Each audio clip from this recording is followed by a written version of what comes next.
Hello everyone, welcome to Abhipedia.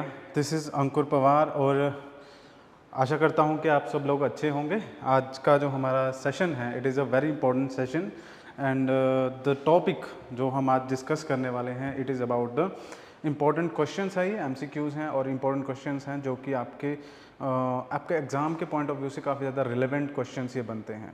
Because the thing is, क्योंकि अगर आप देखेंगे तो प्रीवियस एग्ज़ाम्स, अगर मतलब एग्ज़ाम के अंदर जो प्रीवियस ईयर क्वेश्चन पेपर्स अगर उनको आप खंगालेंगे तो आप नोटिस करेंगे कि ये सारे जो क्वेश्चंस हैं ज्योग्राफी में किसी पर्टिकुलर टॉपिक से ही ये क्वेश्चन आपको देखने को मिलते हैं।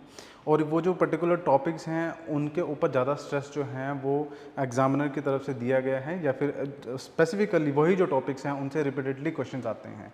हाँ, ये बात ज़रूर है कि जो वो क्वेश्चंस हैं वो आपको सेम नहीं देखने को मिलेंगे। ऐसा नहीं होगा कि अगर इस साल में वो क्वेश्चन आया है तो नेक्स्ट ईयर भी वही होगा या 2-4 साल बाद वही होगा।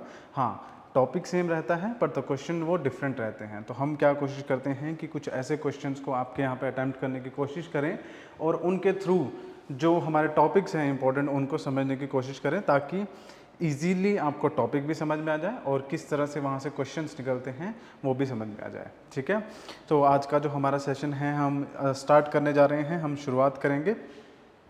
तो जैसा कि आप देख सकते हैं यहाँ पे ज्योग्राफी के क्वेश्चंस आपको पढ़ाए जाएंगे और आगे बढ़ने से पहले वेरी इंपॉर्टेंट इन्फॉर्मेशन जो आपके लिए हैं। देखिए, अभिपीडिया की तरफ से आपका सीडीएस का अगर आप एग्ज़ाम की प्रिपरेशन कर रहे हैं तो उसके लिए एक स्पेशल जो कोर्स है वो इंट्रोड्यूस किया जा रहा है। देखिए, होता ही है ना कि जब भी आप तैयारी स्टार्ट करते हैं एक प्रॉपर गाइडेंस की आपको रिक्वायरमेंट होती है। ठीक है, एक गाइडेंस के साथ साथ आपको ये भी पता लगता है, जो आपका गाइड होता है या मेंटोर होता है, कि कहाँ पर आपको जो है स्ट्रेस देना है, किस चीज़ पे ज़्यादा फोकस करना है और किस चीज़ पे आपको जो है नहीं करना है। ठीक है, ये बहुत ज़्यादा ज़रूरी है क्योंकि जो बुक होती है, एक बुक के अंदर बहुत सारे टॉपिक्स होते हैं। इट इज़ नॉट नेसेसरली कि उस बुक के सारे ही टॉपिक्स आपके जो एग्ज़ाम के पॉइंट ऑफ व्यू से इंपॉर्टेंट है। अगर मैं ज्योग्राफी की ही बात करूं तो ज्योग्राफी में अगर मान लीजिए आपकी इंडियन ज्योग्राफी की बात कर दी जाती है तो इंडियन ज्योग्राफी में ज़रूरी नहीं है कि वहाँ पर सारे क्वेश्चन जो है आपके इंडियन ज्योग्राफी से जो सारे जितने भी टॉपिक है उस बुक के अंदर उन सभी से क्वेश्चंस आपके बनेंगे। नहीं, ऐसा नहीं होता है। कुछ इंपॉर्टेंट टॉपिक है, कुछ आपके इंपॉर्टेंट टॉपिक नहीं है। तो एक मेंटरशिप जो आपको मिलती है वो बहुत ज़्यादा ज़रूरी होती है, गाइडेंस बहुत ज़्यादा ज़रूरी होती है। सो ये जो कोर्स है ये आपका इसी मेंटरशिप के लिए काम करेगा। ठीक है, किस तरह से काम करेगा? देखिए, जहाँ से इस कोर्स की अगर मैं बात करूँ तो यहाँ पर एक आपको कॉम्प्रिहेंसिव स्टडी मटेरियल मिल रहा है। अब देखिए, जब हम स्टडी मटेरियल आपको प्रोवाइड करते हैं तो हम एक मेक श्योर करते हैं कि वो चीज़ें आपको स्पेसिफिकली उस स्टडी मटेरियल के अंदर मिलें जो कि आपके एग्ज़ाम के लिए सबसे ज़्यादा बेनिफिशियल रहेगी आपको। अगर आप कोई भी टॉपिक पढ़ना स्टार्ट करेंगे उसके अंदर काफ़ी चीज़ें होती हैं जो समझने वाली होती हैं, कुछ चीज़ें ऐसी होती हैं जो इग्नोर करने वाली भी होती हैं। तो एक कॉम्प्रिहेंसिव स्टडी मटेरियल के अंदर आपको जो हमारी तरफ से प्रोवाइड किया जाएगा, इसके अंदर आपको स्पेसिफिकली वो सब टॉपिक्स और टॉपिक्स के अंदर भी वो सब इंपॉर्टेंट नोट्स जो होंगे आपके वो प्रोवाइड किए जाएंगे जो कि आपके एग्ज़ाम के लिए, सीडीएस के एग्ज़ाम के लिए आपको बहुत ज़्यादा बेनिफिशियल रहेंगे। सेकेंड थिंग की अगर मैं बात करूँ तो आपको लाइव एंड रिकॉर्डेड क्लासेज जो हैं वो भी प्रोवाइड की जाएगी। आपको क्लासेस जैसे ये चल रही हैं इसी तरह से क्लासेस होंगी, टॉपिक वाइज क्लासेस होगी। आपके जो सेशन है वो कंटिन्यूस चलेंगे। उसमें अगर आप लाइव ज्वाइन करना चाहते हैं तो आप लाइव भी कर सकते हैं। अगर आप रिकॉर्डेड क्लासेस ज्वाइन करना चाहते हैं तो वो ऑप्शन भी आपके पास अवेलेबल होगी इस कोर्स के अंदर।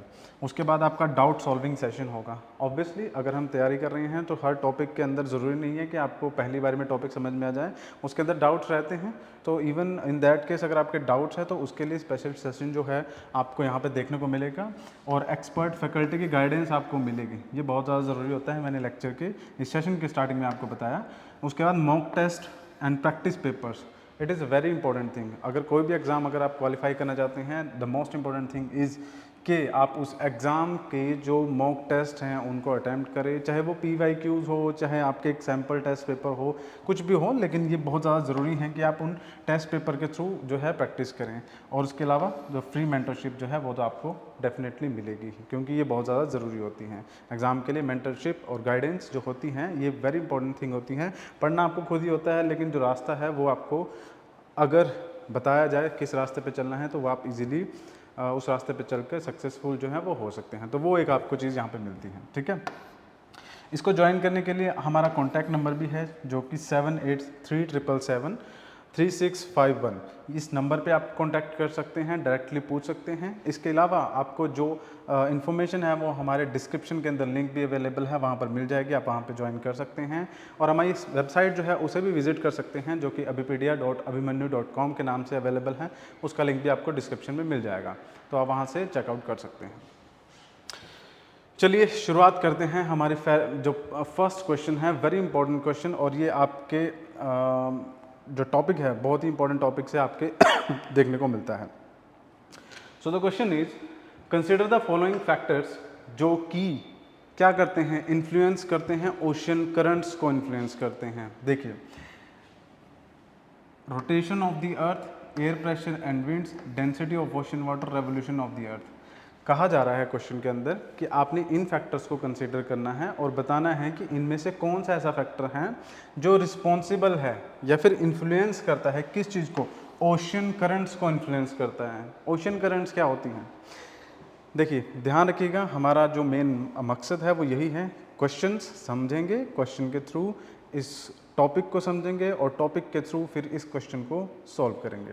ठीक है, तो पहले क्वेश्चन समझते हैं कि ये 4 फैक्टर्स हैं, इनमें से कौन सा ऐसा फैक्टर है जो ओशन करंट्स को इन्फ्लुएंस करता है। नाउ द टर्म इज, जो कि ज़रूरी है पढ़नी समझनी, वो है ओशन करंट्स। अब ओशन करंट्स क्या होती हैं? देखिए, पानी की मूवमेंट एक जगह से दूसरी जगह होती है।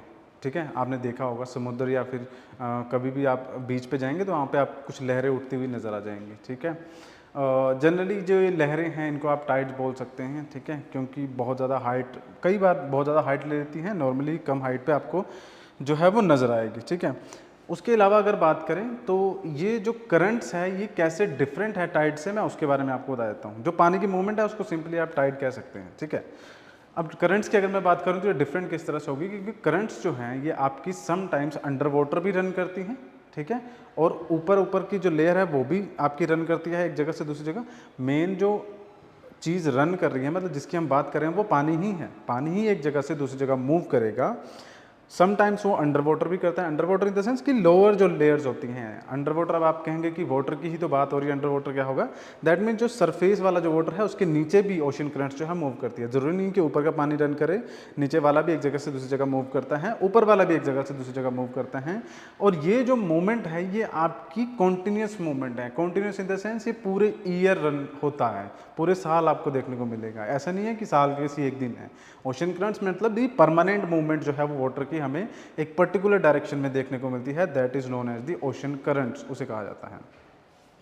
अब मेरे ख्याल से सवाल समझ में आ गया। तो अब हम देखते हैं कि ओशन करंट्स जो है, मतलब वो जो मूवमेंट ऑफ द वाटर है एक जगह से दूसरी जगह, जो थ्रू आउट द ईयर हमें देखने को मिलती हैं और जो परमानेंट है वो किस वजह से इन्फ्लुएंस होती है। तो पहला कह रहे हैं rotation of the earth, second है एयर प्रेशर एंड विंड्स, तीसरा है density of the ocean water and चौथा है रेवोल्यूशन ऑफ द अर्थ। ये क्वेश्चन ऑलरेडी जो है पूछा जा चुका है प्रीवियस ईयर में। तो ये जो क्वेश्चन है आपका, इस चीज़ पे आप एक चीज़ ये ध्यान देंगे कि अगर रोटेशन ऑफ द अर्थ की जैसे बात की जा रही है, जो पहला आपका टॉपिक है रोटेशन ऑफ द अर्थ, वो किस तरह से इन्फ्लुएंस कर सकता है। ठीक है, वो क्या करना है आपने, देखिए रोटेशन ऑफ द अर्थ मतलब अर्थ ये है आपकी, इसकी रोटेशन की मूवमेंट है। रोटेशन मतलब जब एक जगह पे खड़ी अर्थ है गोल गोल घूम रही है, that is the rotation. Rotation of the movement है, sorry rotation of the earth है। अब rotation of the earth from west to east direction है। ठीक है, अब इसमें इसमें किस तरह से ओशन करंट्स जो है इन्फ्लुएंस हो सकती है। अगर मैं राइट आंसर की बात करूं तो इसका राइट आंसर क्या रहेगा आपका, 1, 2 एंड 3 रहेगा। B is the right answer रहेगा। बट किस तरह से रहेगा, क्यों रहेगा, हम वो समझने की कोशिश करते हैं। रोटेशन ऑफ द अर्थ मतलब अर्थ घूमती है। अब अर्थ के अराउंड एक मून भी आपको नजर आ जाता है, मून। ठीक है, होता क्या है कि मून की जो ग्रेविटेशनल फोर्स है ना वो एग्जर्ट होती है, मतलब उस ग्रेविटेशनल फोर्स का इफेक्ट जो है वो अर्थ के ऊपर होता है। ठीक है, तो उस ग्रेविटेशन फोर्स की वजह से जो अर्थ का जो वाटर है, मतलब पृथ्वी के ऊपर जो वाटर है 70% वाटर है आपका, उसकी मूवमेंट होती है एक जगह से दूसरी जगह। ठीक है, तो जैसे जैसे मून आपका घूमता है ना, मान लीजिए अर्थ है, अर्थ के अराउंड जो मून है इस तरह से आपका रिवॉल्व कर रहा है, तो जहाँ जहाँ मून जाएगा वहाँ वहाँ पर परमानेंटली जो वो पानी है ना उसको अपनी तरफ खींचेगा। तो वो पानी कॉन्टिन्यूसली जैसे जैसे मून घूम रहा है उसके साथ साथ घूमता रहेगा। तो मतलब कि पानी की मूवमेंट हो रही है, किस वजह से हो रही है, जो ग्रेविटेशनल पुल है मून का उसकी वजह से हो रही है। तो उस पुल की वजह से जो पानी की मूवमेंट हो रही है, दैट मीन्स ओशन करंट्स पे इन्फ्लुएंस पड़ता है, डेफिनेटली पड़ता है। अब जहाँ जहाँ मून जा रहा होगा वहाँ वहाँ पे पानी साथ में जा रहा होगा उसके, और जहाँ से मून निकल गया मतलब पीछे की जगह में पानी कम है, जहाँ पे मून है वहाँ पे पानी ज़्यादा है, दैट मीन्स जो इफेक्ट है वो तो पड़ रहा है, ठीक है। द सेकेंड थिंग इज, अगर सेकेंड आपका ऑप्शन देखें, air pressure and the wind, air pressure and the wind, air pressure किस तरह से इन्फ्लुएंस करेगा, सिंपल ही है। देखिए किसी भी जगह पे एयर प्रेशर अगर होगा दैट मीन्स वहाँ पर क्या होगा, किसी जगह पर लो एयर प्रेशर है या हाई एयर प्रेशर है। एयर प्रेशर में दो चीज़ें होगी मेनली, है ना, या तो हाई प्रेशर है या लो एयर प्रेशर है। तो अगर किसी जगह पर हाई एयर प्रेशर है और किसी जगह पे मान लीजिए हम यहाँ चल करें, यहाँ पे low air pressure and here is the high air pressure. अब लो एयर प्रेशर में होता क्या है, लो एयर प्रेशर होने की वजह से वहाँ पे जो गर्मी ज़्यादा होएगी तभी लो एयर प्रेशर होगा। गर्मी ज़्यादा होगी, गर्मी सनलाइट ज़्यादा पड़ रही होगी या किसी भी वजह से गर्मी ज़्यादा होगी, तो वहाँ का जो वाटर है और वहाँ की जो एयर है वो ऊपर उठना स्टार्ट हो जाएगी। एयर जो है, वाटर जो है वो इवेपोरेट होएगा, एयर भी जो है उसके साथ ऊपर उठेगी आसमान में, तो इस जगह पे लो प्रेशर एरिया रहेगा। अब जो लो प्रेशर एरिया है उसको ज्योग्राफी में याद रखेंगे, लो प्रेशर एरिया को कवर करने के लिए हमेशा सराउंडिंग से हाई प्रेशर एरिया से जो विंड्स हैं या एयर जो है वो मूव करती हैं, ठीक है। तो चारों तरफ से जो विंड्स होंगी वो मूव करेंगी। तो जब विंड्स मूव करेंगी ऑब्वियसली अगर ये चीज़ जो है वो ओशन में हो रही है, तो इस जगह पे जब भी विंड्स आएंगी चारों तरफ से, तो विंड जब मूव करेगी तो वो सरफेस के वाटर को भी लेके आएंगी अपने साथ, क्योंकि हवा जो है वो समुद्र के पानी के ऊपर से ही बह रही है। तो जब वो वहाँ से बह रही है तो ऑब्वियसली यहाँ पर आएगी, जब हाई प्रेशर से विंड लो प्रेशर की तरफ बढ़ेगी तो वो जो वाटर है ना उसको भी अपने साथ लेते हुए चलेगी। तो पानी की जो मूवमेंट है वो हुई ना, जैसे हवा की मूवमेंट हुई from high pressure to low pressure area, same उसी तरह से पानी की मूवमेंट भी हुई हाई प्रेशर से लो प्रेशर एरिया की तरफ को, क्योंकि हवा अगर ओशन के ऊपर रन कर रही है दैट मीन्स ओशन सरफेस के जो पानी है उसको भी साथ में वो लेके जाएगी, तो इस वजह से वाटर की मूवमेंट होगी। और तीसरी चीज़ की मैं बात करूँ, density of the ocean water, बिल्कुल सही है ये ऑप्शन भी। Density of the ocean water किस तरह से आप याद रखेंगे कि जहाँ पर पानी की डेंसिटी लो होगी, जिस तरह से एयर का कंसेप्ट काम करता है, लो प्रेशर में अगर लो प्रेशर किसी जगह पर है एयर का तो वहाँ पे हाई प्रेशर से विंड्स आएंगी, सेम उसी तरह से कहीं पर अगर वाटर का लो प्रेशर है, ठीक है, तो सॉरी डेंसिटी ऑफ वाटर जो है वो लो है आपकी, तो क्या होगा, हाई डेंसिटी वाला जो एरिया होगा जहाँ पे पानी हाई डेंसिटी का होगा वहाँ से वो लो डेंसिटी की तरफ को जो है वो मूव करेगा, ठीक है। और पानी की डेंसिटी हाई या लो किस बेसिस पे होंगी, ये टेम्परेचर के बेसिस पे होती हैं। कहाँ जहाँ कहीं पे टेम्परेचर ज़्यादा होगा पानी की डेंसिटी वहाँ कम होगी, और इस वजह से जो ठंडा पानी होता है ना उसकी डेंसिटी ज़्यादा होती है, तो वो हमेशा क्या मूव करता है, जहाँ पे लो डेंसिटी ऑफ वाटर है उस तरफ को। तो ये थर्ड ऑप्शन जो है वो भी आपका सही हो जाता है, ठीक है। दैट्स वाई जो हमारा ऑप्शन बी है वो राइट आंसर रहेगा आपका इस क्वेश्चन के लिए। तो मेरे ख्याल से आपको चीज़ें काफ़ी समझ में आई होगी, क्वेश्चन भी आपको समझ में आया होगा और टॉपिक भी आपको समझ में आया होगा। इस तरह से हम काफ़ी चीज़ें जो है, अब एक क्वेश्चन एक ही किया है हमने, लेकिन अगर टॉपिक समझ में आया है, जो चीज़ें मैंने बताई वो समझ में आई है, तो इससे रिलेटेड आप कई सारे क्वेश्चन जो है वो सॉल्व कर सकते हैं।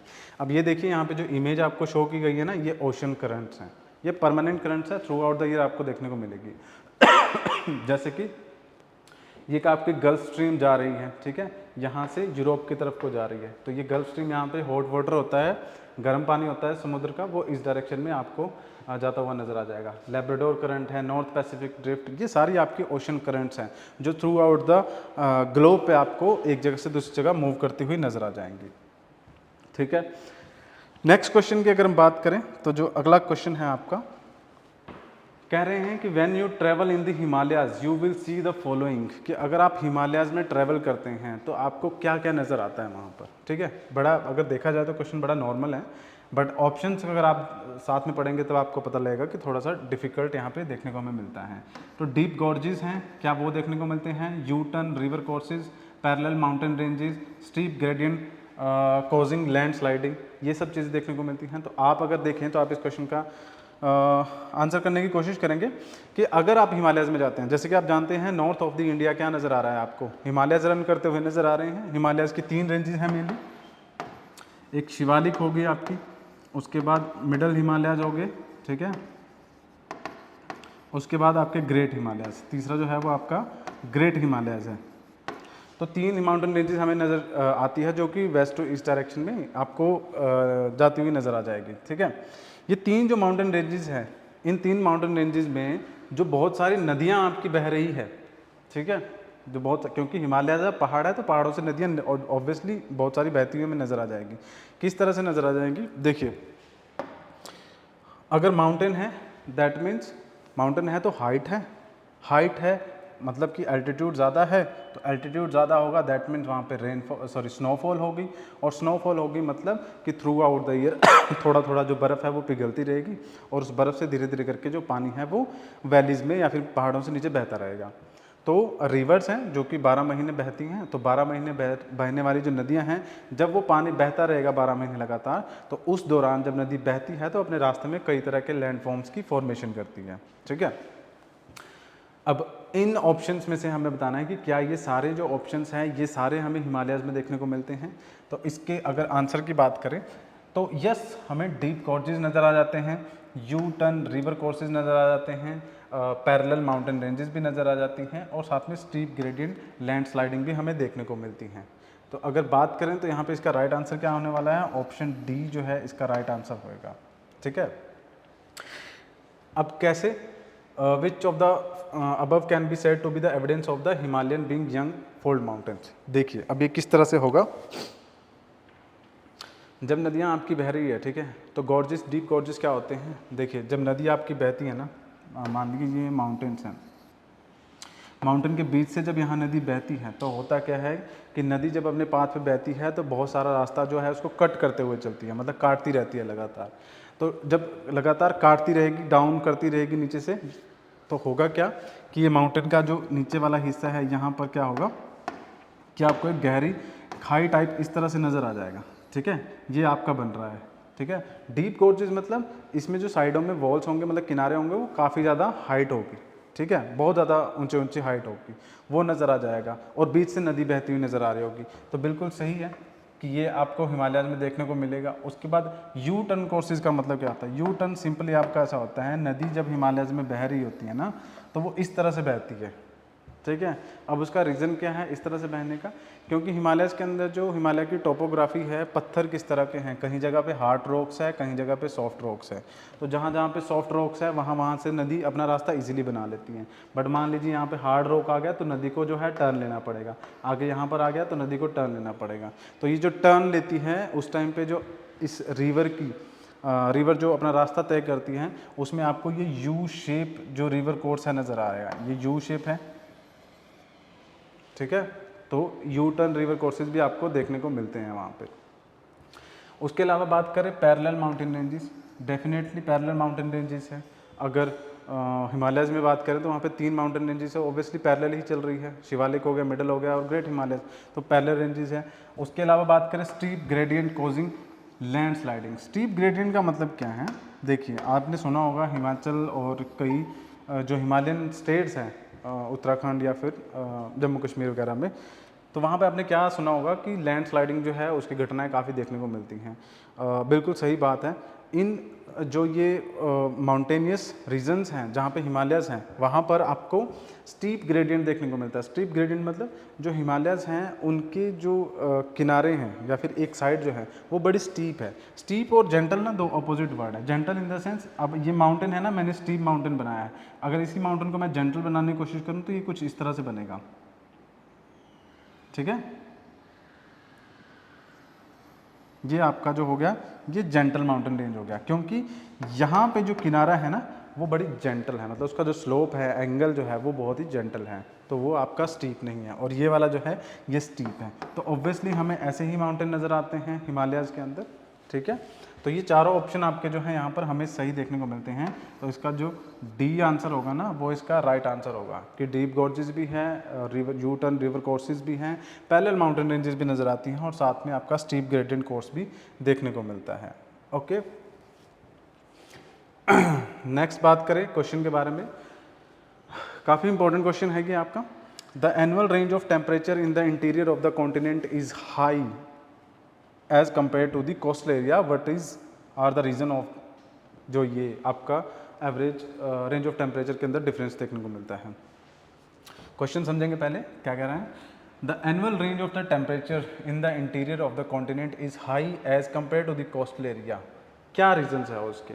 एनुअल रेंज ऑफ टेम्परेचर का मतलब ये है देखिए, जैसे हम इंटीरियर की बात करें, इंटीरियर इन द सेंस हम दिल्ली की बात करें, मध्य प्रदेश की बात करें, उत्तर प्रदेश की बात करें, कहीं की भी बात करें, बट हमें जगह वो लेनी पड़ेगी जो कि इंटीरियर में है, मतलब समुद्र से दूर है, ठीक है। तो इंटीरियर की बात करें, कॉन्टिनेंट है कोई, उसके इंटीरियर में मतलब अंदर का कोई क्षेत्र है, वहाँ पे range of temperature, range of the temperature means कि हाईएस्ट कितना है पूरे साल के अंदर और लोएस्ट कितना है पूरे साल के अंदर। कि अगर गर्मियाँ आ रही हैं तो वहाँ पे 40-50 डिग्री सेल्सियस देखने को मिल रहा है, और सर्दियाँ आ रही है तो वहाँ पर आपका जो है 10 तक जा रहा है या फिर 5 डिग्री सेल्सियस तक जा रहा है। तो ये हो गया annual range of the temperature, कि पूरे साल के अंदर कितनी रेंज है, कितना फ्लक्चुएट कर रहा है टेम्परेचर, ऊपर या नीचे कितना जा रहा है, वो आपकी एक पूरी रेंज बनती है, एनुअल रेंज किसी भी जगह की, ठीक है। तो इनका क्वेश्चन जो है वो ये कहना चाह रहा है कि जो annual range of the temperature होती है किसी भी जगह की, कि हाईएस्ट कितना गया, लोएस्ट कितना गया, वो हमें क्या देखने को मिलता है कि ज़्यादा देखने को मिलती है कहाँ पर, इंटीरियर ऑफ द कॉन्टिनेंट में, मतलब किसी भी कॉन्टिनेंट के अंदर अगर जाएं तो वहाँ पे ज़्यादा देखने को मिलती है इन कंपैरिजन टू दी किस जगह के, कोस्टल एरियाज़ की। तो कोस्टल एरियाज़ में ये कम देखने को मिलती हैं। अब हमें ये बताना है कि इसका रीज़न क्या है, ठीक है। अगर आप क्वेश्चन समझ गए हैं तो यहाँ पे ऑप्शन 1 जो है इट इज़ ये बात कर रहा है thermal difference between land and water. Second जो है variation in altitude between continent and oceans. C है आपका प्रेजेंस, तीसरा जो है presence of the strong winds in the interior, या फिर चौथे की अगर बात करें heavy rains in the interior as compare to the coast. आपको इसमें से राइट आंसर बताना है, option A B C D, ठीक है। कोशिश करेंगे इस क्वेश्चन का राइट आंसर देने की। हम तब तक जो टॉपिक है उसको थोड़ा सा समझने की कोशिश करते हैं, ठीक है। जो पहला है वो तो आपका जो ऑप्शन है वो तो सिंपली कह रहा है कि जो थर्मल डिफरेंस आता है, मतलब जो हीट का डिफरेंस आ रहा है इंटीरियर में और जो आपका वाटर बॉडी है या फिर वाटर वाला एरिया है उसकी वजह से। सेकंड जो आपका है वो कह रहा है कि जो एल्टीट्यूड में difference, altitude in the sense height की हम बात कर रहे हैं कि किसी जगह की हाइट कम है किसी जगह की ज़्यादा है, उस वजह से जो डिफरेंस आता है कॉन्टिनेंट और ओशन में। तीसरा कह रहा है कि स्ट्रॉन्ग विंड्स होती हैं, ठीक है, इंटीरियर ऑफ द कॉन्टिनेंट जो है वहाँ पे स्ट्रॉन्ग विंड्स होती हैं उसकी वजह से। और जो चौथा है it is talking about heavy rains in the interior compare to the coast, की इंटीरियर जो कॉन्टिनेंट का है वहाँ पे ज़्यादा हैवी रेनफॉल होती है इस वजह से, ठीक है। 4 ऑप्शन हैं आपके, इसमें से जो राइट आंसर इसका होगा वो ऑप्शन A होगा ओनली, ठीक है। थर्मल डिफरेंस ये किस तरह से होगा हम पिक्चर के थ्रू समझने की कोशिश करते हैं। देखिए एक सिंपल चीज़ आप याद रखेंगे कि लैंड और वाटर की अगर मैं बात करूं तो लैंड एरिया जो होगा वो जल्दी हीट अप हो जाएगा, ठीक है, in comparison to water area. मतलब कि मान लीजिए ये आपका लैंड है, ठीक है, और यहाँ पर आपका वाटर है, वाटर बॉडी है, दोनों पर क्या हो रहा है आपका लगभग 12 आवर्स जो है आपकी सनलाइट पड़ रही है, 12 घंटे के लिए सनलाइट पड़ रही है, लैंड एरिया पर भी पड़ रही है और वाटर पर भी पड़ रही है। अब होगा क्या, अगर देखा जाए तो 12 घंटे के लिए दोनों जगह पे same amount of sunlight, same उसका एंगल है, सब कुछ सेम है, लेकिन फिर भी क्या नोटिस करेंगे आप कि जो लैंड एरिया है इसका जो टेम्परेचर है वो ज़्यादा है in comparison to the water body, या फिर वाटर वाली जो भी चीज़ आपने रखी है या फिर जो भी वो है। वो क्यों होगा, वो इसलिए होगा, देखिए लैंड जो एरिया होगा वहाँ पर जो पार्टिकल्स होते हैं वो आपके काफ़ी, मतलब कोई भी चीज़ है, मान लीजिए ईंट मान के चलिए कुछ भी, तो वो उसकी डेंसिटी ज़्यादा होएगी, ठीक है, कॉम्पैक्ट होएगा, ठीक है।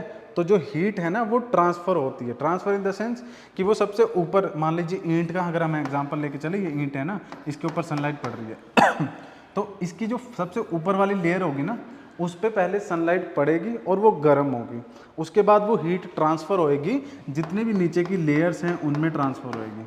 अब क्योंकि इसके पार्टिकल्स एक दूसरे से कंपैक्ट हैं, मतलब जुड़े हुए हैं, गैप नहीं है बहुत अच्छी तरह से, तो जो हीट ट्रांसफ़र होएगी ना वो भी बड़ी जल्दी होएगी, ठीक है। तो इजीली हीट ट्रांसफ़र हो जाएगी और ये जो पूरी ईंट है या फिर जो भी आपका ये चीज़ आप एग्जांपल के लिए लेना चाहते हो वो लैंड जो होगी वो इजीली हीटअप हो जाएगी। अगर वाटर की मैं बात करूं, वाटर के केस में ऐसा नहीं होता, वाटर के जो पार्टिकल्स हैं उनमें गैप होगा, तो जो हीट ट्रांसफ़र होएगी एक पार्टिकल से दूसरे पार्टिकल के बीच में इट विल टेक टाइम, और उस टाइम की वजह से जो टेम्परेचर है वो धीरे धीरे करके इंक्रीज होगा। तो एट द एंड जब हम 12 घंटे का ये पूरा सनलाइट के बाद देखेंगे तो लैंड एरिया हमें ज़्यादा गर्म दिखेगा in comparison to the water की जो चीज़ होगी। तो यही सेम चीज़ जो होती है ना, ये कॉन्टिनेंट्स और कोस्टल एरिया में भी होता है। जैसे मुंबई जैसी सिटी की अगर हम बात करें या फिर कोस्टल एरिया में किसी भी चेन्नई की किसी भी सिटी की बात करें, अगर वहाँ पे सर्दियों में भी आप जाएंगे, गर्मियों में भी जाएंगे, तो आप नोटिस करेंगे कि टेम्परेचर में वेरिएशन तो है, फ़र्क तो है, बट बहुत ज़्यादा नहीं है। ठीक है, बहुत ज़्यादा नहीं है। और अगर आप चले जाएं दिल्ली में या फिर आप चले जाएं चंडीगढ़, पंजाब में, कहीं पे भी किसी भी सिटी में, तो आप नोटिस करेंगे गर्मियों में बहुत ज़्यादा गर्मी है, सर्दियों में बहुत ज़्यादा ठंड है। तो ये किस वजह से हो रहा है? ये इसी वजह से हो रहा है, जो थर्मल आपका इफेक्ट होता है, thermal difference between the land and water. अब ये देखिए काम किस तरह से करेगा। मान लीजिए आप यहाँ पे खड़े हैं, ठीक है, आप यहाँ पे खड़े हैं, तो इस जगह से जो विंड होगी वो मूव करेगी लैंड एरिया की तरफ को। किस तरह से हो रहा है अब ये समझने की कोशिश करेंगे।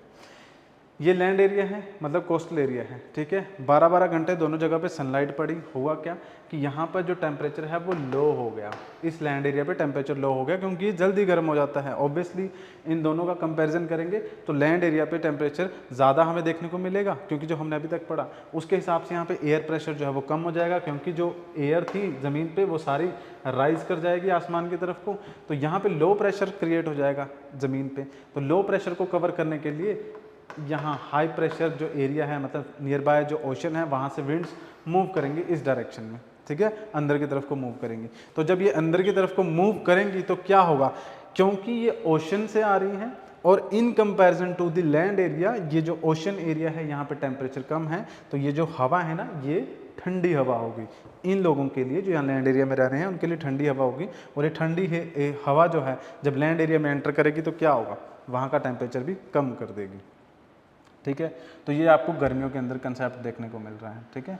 सेम ही कंसेप्ट सर्दियों में भी होएगा, बट इसका उल्टा हो जाएगा। तो बस जो टेम्परेचर की वेरिएशन है वो हमें ज़्यादा देखने को नहीं मिलेगी कोस्टल एरिया में। अब क्योंकि हवा लोकल है तो लोकल एरिया में ही ठंडा कर पाएगी। कोस्टल एरिया मतलब तटीय क्षेत्र जो होते हैं उसके आसपास ही कर पाएगी, बहुत ज़्यादा इंटीरियर में अंदर नहीं कर पाएगी, ठीक है। तो एक चीज़ आप देखेंगे तो ये इस वजह से आपका जो यहाँ पे राइट आंसर होता है वो ओनली 1 होता है, क्योंकि थर्मल डिफरेंस की वजह से होता है, बाकी यहाँ पे वैलिड नहीं रहेंगे ऑप्शंस। नेक्स्ट क्वेश्चन की अगर मैं बात करूँ, नेक्स्ट क्वेश्चन है आपका कि विच of the following pairs of island is separated from each other by the 10 degree channel. ये क्वेश्चन जो है ऑलरेडी प्रीवियस ईयर में पूछा जा चुका है, इंपॉर्टेंट क्वेश्चन है।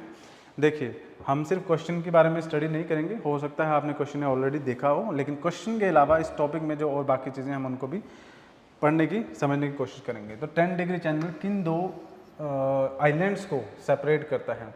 तो देखिए यहाँ पे लिख रखा है Andaman Nicobar, Nicobar and Sumatra, Maldives and Lakshadweep, Sumatra and Java. Image से समझने की कोशिश करते हैं। देखिए इसका जो राइट आंसर है वो है आपका Andaman island and the Nicobar island.